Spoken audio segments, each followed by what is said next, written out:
Smart FM. Smart Career. Hai Smart Listeners, siapa yang pengen CV-nya nggak akan ditolak begitu ya, langsung keterima cepat begitu. Ini kan tentu butuh skill tersendiri, butuh bagaimana menyusun portofolio Anda dengan sistematis, dengan baik, hingga akhirnya para recruiter tuh melihat gitu, melirik. Nah, sekarang kita akan ngomongin how to creating an unforgettable portfolio bersama dengan Mas Lukas Nawawi, CEO Arte Group. Hai, Mas Lukas. Halo. Dari pandangan seorang CEO nih, Oke. ngelihat CV ataupun portofolio Ya. orang begitu kan ya. Apa sih elemen pertama yang dilihat? Oke. Kalau pertama yang aku lihat tuh first impression itu really matters ya. Jadi first impression itu dia menjelaskan diri dia dengan pas di body emailnya atau enggak gitu. Saya tuh paling sebel, bukan saya doang sih kayaknya, tapi semua, apalagi anak-anak HR gitu, pasti sebel banget deh kalau lihat CV itu masuk itu cuma judul email, terus udah gitu PDF, Oh, nggak ada CV-nya penjelasan nggak. apapunnya gitu. Oke. Itu kesel banget tuh Oke. pasti. Ya sama, itu kayak berasanya tuh kayak dilemparin file, brak, nih baca. Yo, kan ya, biar misterius. Nggak gitu sih. Berarti header email tuh perlu ya, penting ya? Banget header emailnya sama isinya, body copywritingnya gimana, ngejelasin siapa kitanya lewat situ, itu tuh first impression. Oke. Gitu. Ketika penjelasannya menarik gitu ya, bisa mencuri perhatian kita lewat copywriting judulnya aja gitu ya, itu tuh kita akan lebih tertarik untuk ngeklik CV-nya gitu. Oke, berarti important. Sangat. Gak cuma CV-nya aja, gak cuma portofolionya aja yang berderet, tapi juga headernya, Iya, betul. body emailnya. Ya, itu Kadang first ini miss impression. ya, tapi karena ini miss kan dari banyak kandidat atau pelamar. Banyak banget yang miss, dan banyak banget yang akhirnya bukannya ditulis dengan menarik ya, tapi ditulis dengan benar aja. Menurutku itu jadi nggak cukup sekarang, karena semakin banyak perusahaan yang terima CV semakin banyak kan setiap hari. Iya, gitu. benar. Jadi misalnya sehari umpama ya ada satu perusahaan yang kamu lamar gitu ya, dia terima 10 email setiap hari gitu ya, dan HR-nya baru nge-review di hari kelima. Berarti kan pas lagi kamu di review itu ada 50 CV lainnya kan. Iya. Gimana caranya si HR ini nge-review? Ya pasti dia akan bukain formally, dia akan buka email satu persatu, betul gak? Bener. Tapi gimana caranya dia milih, itu pasti ada subjektivitasnya dia. Gitu loh, ada pasti subjektivitasnya. Ya caranya gimana? Ya pasti kita harus mencuri perhatian dia dari first impression-nya, which is dari judul dan body copy emailnya. Biar kelihatan begitu ya di Iya, emailnya ya. iya. Dari sekian banyak CV, Iya. tentu saja biar stand out ya, bisa dilihat. Betul. Pakai bold, tulisan bold atau besar Ya semua. apapun, belajar kan banyak ya sekarang kelas-kelasnya ya, email marketing dan sebagainya. Pasti ada satu atau dua value yang bisa kita terapin sebenarnya. Gitu sih. Kalau lewat platform lain, Mas Lukas, seperti Ya. apa? Seperti LinkedIn Ya. atau apa ya, Jobstreet Ya. dan lain-lain. Jobstreet, LinkedIn, aku jujur lebih banyak makainya di LinkedIn ya. Cuma kalau LinkedIn itu aku lebih suka mereka yang bisa merepresent dirinya mereka, bukan cuma dari profil LinkedIn yang bagus, tapi thoughts-nya dia juga kita bisa lihat gitu. Misalnya dia aktif bikin newsletter atau blog gitu ya, kita bisa lihat tuh di situ dia punya thoughts yang menarik atau enggak gitu. Oke. Jadi kita bisa buka sampai situ sih. Gitu. Pernah nggak dalam perjalanan ini nge-recruit dari LinkedIn? Pernah, banyak. Banyak. Hasilnya? Ya ada yang oke, ada yang biasa aja, ada yang oke banget, ada yang kurang banget. Oke. Ya sebenarnya dari channel manapun pasti akan ketemu apa aja gitu. Dari Instagram pun aku pernah rekrutmen pas awal-awal, apalagi ya. Aku pas awal-awal nggak punya HR, aku yang rekrut sendiri. Gitu. Jadi ya Instagram pun sebenarnya jadi salah satu point of view yang aku perhatiin. Jadi misalnya dia pinter representing himself atau herself gitu ya, pas lagi present lagi interview session segala macam bagus gitu ya. Tapi begitu lihat feeds Instagramnya dia, ya ampun ini orang ngomongnya sembarangan. Itu juga jadi faktor yang sangat dilihat, apalagi sekarang. Oke, berarti kan sempat tuh Mas Lukas beberapa waktu lalu ada yang bilang, ya namanya pekerjaan profesional ya dipisahkan loh Ya, dengan kehidupan pribadi. betul. Nggak boleh nih dilihat X-nya, nggak boleh nih dilihat Instagramnya. Jadi udah mulai blacklist tuh perusahaan-perusahaan yang mungkin minta akun Instagram sama X. Ya. Nah, Gak berarti ini diminta pun bisa lihat kok. Jadi sebenarnya sama-sama aja gitu. Tapi ya itu kan kita nyari apa ya? Nyari tim, ya balik lagi ya. Tim yang kita cari itu bukannya kita nyari untuk jadi stalker ya, tapi kita sebagai perusahaan, dan ini wajar pasti diterapin di semua perusahaan. Kita cari orang-orang tim yang sevisi ya. dan punya culture, minimal banget punya culture yang bisa disamain gitu. Kalau cara berpikir atau visinya udah nggak sama, dan cara mereka mengerjakan pekerjaan tersebut kita lihat bisa jadi potensi untuk jadi drama nantinya, itu akan dihindari gitu. Oke. It's a common practice lah, pastilah. Jadi bukannya kita breach personal areanya kalian gitu, nggak bermaksud sama sekali, tapi kalian juga yang nanti akan gak nyaman kalau ternyata banyak value-value-nya yang jadinya nggak sama, Nggak sama. gitu. Banyak juga kan yang akhirnya viral di sosial media, kemudian akhirnya dipecat karena viralnya nggak bagus nih Iya itu kan benar, di sosial benar. media. Itu kan biasa yang kayak gitu ya, karena value-nya Value-nya beda dari tidak awal beda. gitu.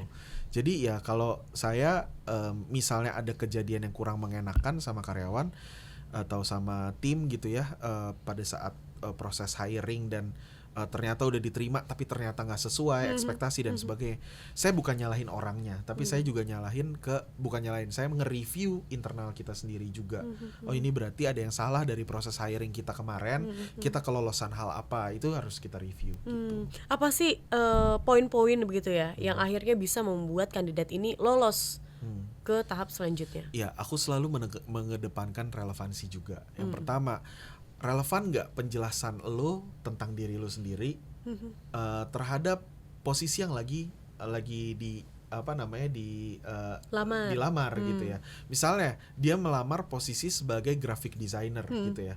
Tapi tenang aja, saya juga bisa jadi videographer, saya bisa jadi ini, saya bisa jadi, ya jadi sebenarnya lu mau ngelamar jadi apa gitu. Mungkin niatnya gue dapat kerjaan apa aja, yang penting gue dapat kerjaan Iya, deh bener, gitu. bener. Tapi itu jadi terkadang itu jadi minus point, bukan minus sih sebenarnya. Ketika jadi eksekutor gitu ya, itu jadi sesuatu yang kita tunggu, ini lu bener-bener jago atau enggak gitu. Itu jadi pertanyaan jadinya gitu.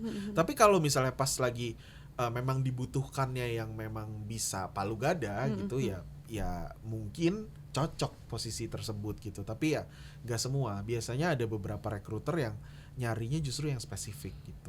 Oh, oke. Ini jadi kita terbuka lagi. Oh, jadi spesialisasi itu penting ya. Penting, tapi kalau memang belum punya spesialisasi, tunjukin aja credentialnya, portfolio kamu itu align sama CV kamu, dan itu align sama job position yang lagi dicari gitu. Nah, kalau baru lulus SMA kah? Ya. Atau kuliah kah? Ya. Belum harus punya pengalaman 4 tahun bekerja misalkan. Ini kayak nggak relevan tuh dengan keadaannya. Ya, ya balik lagi yang tadi, first impression. How bad you want this job and how bad you want to learn about this job gitu loh. I see. Itu juga pasti akan jadi value yang kita lihat juga gitu. Saya selalu ngelihatnya tuh bisa salah ya, tapi maksudnya makin kesini saya punya instingnya gitu buat ngebaca gitu. Kayaknya emang orang ini pengen bener-bener belajar deh. Atau sebaliknya, kayaknya orang ini cuma ngomong doang gitu. Jadi rekrutermu tuh bisa lihat itu gitu. Jadi please be aware buat yang bahkan baru mau masuk ke dunianya, ke industri kreatifnya, lebih ngotot mau belajar. Itu tuh jadi itu jadi value yang cukup penting sekarang. Karena sekarang basically masuk ke industri kreatif emang harus belajar. Emang industrinya berkembang terus, jadi harus belajar terus gitu. Seenggaknya kamu udah punya dasarnya, which is apa? Saya punya skill dasar yang bisa saya implementasikan, dan saya mau benar-benar kembangin dan belajar bareng-bareng sama perusahaan ini berkembang. I see. Dunia digital marketing ini kan benar-benar dunia yang sempat juga kita bahas di episode-episode sebelumnya, ngikutin tren kan. Apa yang lagi hype sekarang. Kalau orang semua lagi ke thread, semua ke thread gitu kan. Lagi ke TikTok semua. Hingga akhirnya kehilangan nih jati diri. Gimana akhirnya kita bisa menunjukkan bahwa this is who am I, who I am, Ya. dan nggak kehilangan itu tapi juga nggak ketinggalan kepada tren yang mungkin sekarang lagi digandrungi. Yang pertama, skill itu nggak berhubungan sama sekali sama platformnya. I see. Skill membuat konten, skill bikin desain yang relevan dan disukain sama orang. Itu kan mau di konten tersebut mau ditaruh di platform manapun, harusnya kita punya mindset ketika karya saya ditaruh di platform manapun itu akan relevan sama audiensnya, bukan sama platformnya gitu loh. Karena kalau kita selalu berpegangannya itu bergantungnya sama platformnya, akhirnya tuh yang kita jadiin alasan itu algoritma. Algoritmanya lagi nggak berpihak pada saya. Nggak ada kayak gitu. Konten lu aja yang kurang gitu. Gitu. Saya sekarang bikin konten gitu ya buat akun saya pribadi, buat kantor gitu. Yang penting saya sekarang malah bikin account kantor saya gitu di artigroup.id di TikTok gitu ya. Semua yang bikin konten jangan cuma tanggung jawab anak konten. Ini kan account kita bareng-bareng jadi satu kantor gitu. Setiap departemen itu bertanggung jawab atau punya giliran buat bikin konten. Hari apa giliran departemen apa, hari apa giliran departemen apa. Jadi bikin konten itu nggak harus tunggu jago. Bikin konten itu ya karena memang kita mau share apa gitu loh. Jadi kita nggak ngelihat viewsnya. Ketika relevan kontennya, viewsnya akan gede gitu. Tapi kalau nggak relevan, ya viewsnya kecil. Tapi bukan berarti kontennya jelek gitu loh. Jadi ya udah bikin konten untuk self expression aja gitu. Gitu sih. Jadi kalau saya tipsnya sebenarnya kita jangan bergantung sama platform. Lebih tepatnya kita asah skill kita dan kita sukain apa yang kita kerjain aja sih. I see. Oke, kita tanya nih langsung kan kepada CEO-nya dan tahu realitanya seperti apa. Kalau merekrut orang sekarang ini, Mas Lukas, apakah ada kesulitan sendiri? Banyak yang pengusaha bilang bahwa nggak ada kesinambungan nih antara lulusan skillnya dengan kebutuhan industri, benar nggak? Bener dan tidak sih. Bener terkadang iya ada, tapi tidaknya juga ya kadang mungkin requirement yang dibutuhkan sama perusahaan-perusahaan kebanyakan sekarang tuh tidak didalami sama anak-anak muda yang sedang mau masuk ke dunia kerja gitu. Kalau di spesifikasinya di saya di kreatif industri, justru Gen Z itu banyak yang pengen banget menikmati atau mencicipi dunia agency ya. Tapi kitanya yang harus coba nge-relook lagi. Ini orang pengen FOMO atau ikut-ikutan tren doang jadi anak agensi gitu ya. Karena itu ujung-ujungnya cuma jadi bahan konten mereka. Iya bener lagi kerja di dunia agensi capek deh gini gitu ya.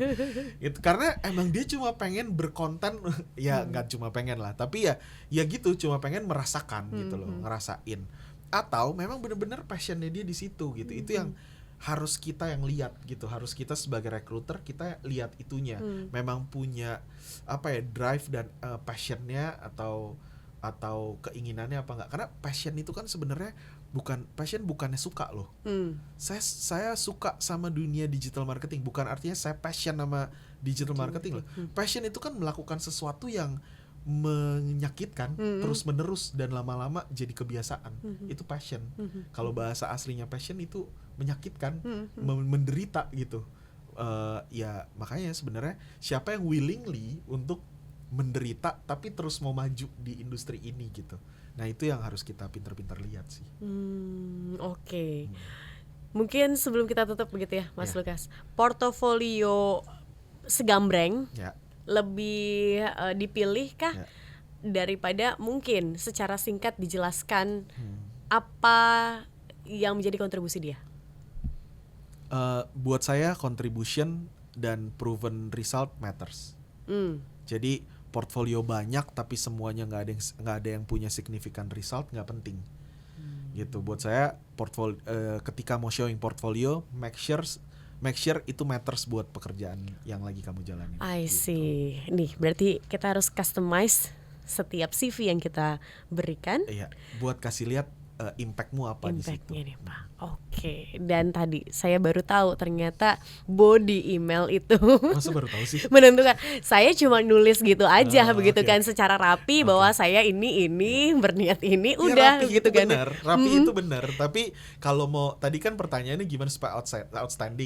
Ya kita mesti pinter-pinter nyuri perhatian di depan situ. Tapi tujuannya adalah untuk kesopanan karena nggak sopan menurut saya menulis email Oh, bisa udah sopan kosong tapi doang menarik gitu kan. kan? Iya. Sopan tapi menarik, Menarik. supaya tujuannya adalah call to actionnya lihat CV gua, baca Yes, gitu. Oke. Thank you Mas Lukas. Ya, Dan sama-sama. terima kasih juga Smart Listeners untuk kali ini sudah bersama kami. Semangat untuk Anda mungkin yang masih mencari pekerjaan atau mau masuk di dunia digital marketing agency, tapi nggak FOMO ya, karena memang pengen masuk begitu. Semangat terus, semoga bertemu dengan jodoh di pekerjaan Anda. Amin. Dan Mas Lukas sekali lagi terima you. kasih. Dan kami harus tutup. Sampai jumpa lagi di podcast-podcast lainnya. Dadah. Smart FM. Smart Career. Make your future better.